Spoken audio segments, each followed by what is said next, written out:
Now, we won't find the answer to all of those questions, but we will find a broad, wide-sweeping answer to the great majority of those.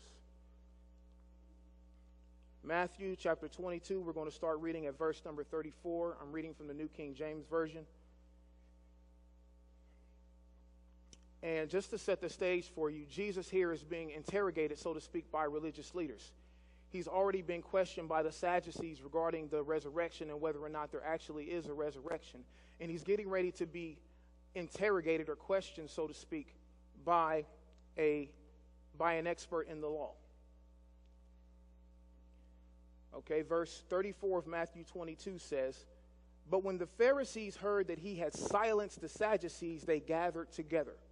Then one of them, a lawyer or a scribe or expert in the law, asked him a question, testing him and saying, 'Teacher,'" note he calls him teacher, "which is the great commandment in the law?" You see, this guy was a supposed expert, and I hope you notice the irony here. You have a supposed expert in the law questioning the living word. And you'll actually see the brilliance of his answer once we dig into it a little bit. Jesus said to him, "You shall love the Lord your God with all your heart, with all your soul, and with all your mind. This is the first and great commandment. And the second is like it. You shall love your neighbor as yourself.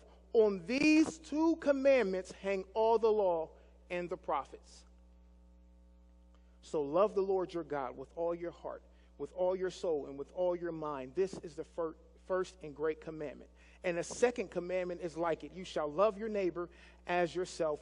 On these two commandments hang all the law and the prophets. Now, many things can be taken out of this section of Scripture, but one thing I want to emphasize is that the emphasis on that set of Scripture is relationships.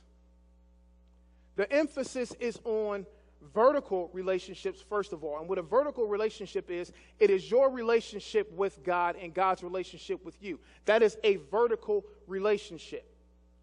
The second thing that Scripture emphasizes is horizontal relationships. And what a horizontal relationship is it is a relationship between you and another person. That's why it's horizontal, because it goes laterally. Okay? One thing we can pull out of this section of Scripture is that God desires above all things intimacy with us. You know that the greatest commandment is not to give.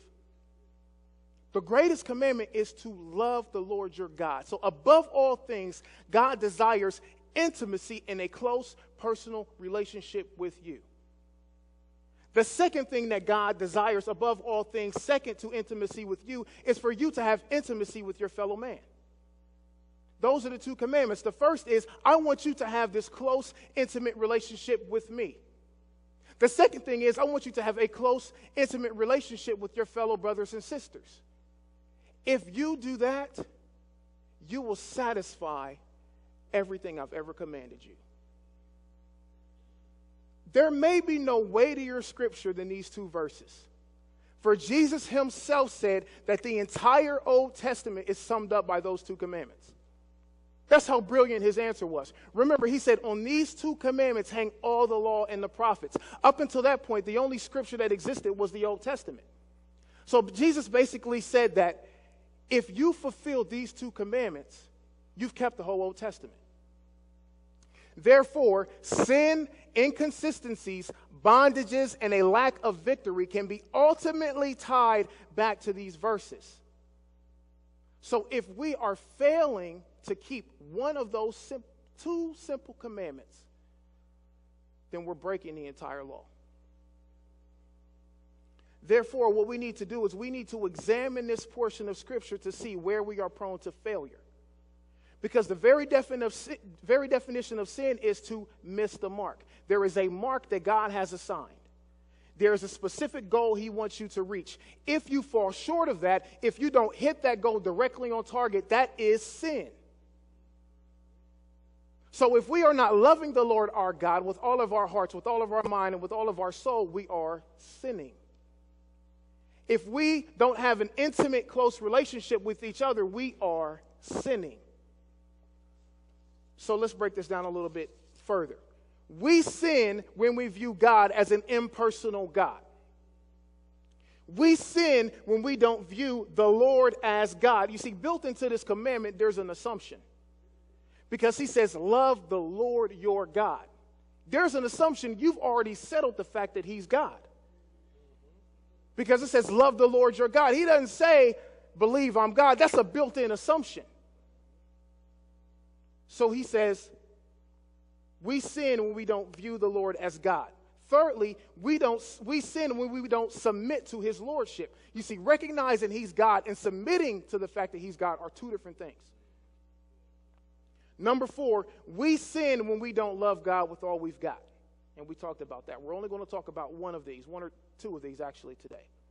So therefore, the key reason why we sin consistently, why we obey inconsistently, why we don't live lives of victory is because we view God as impersonal.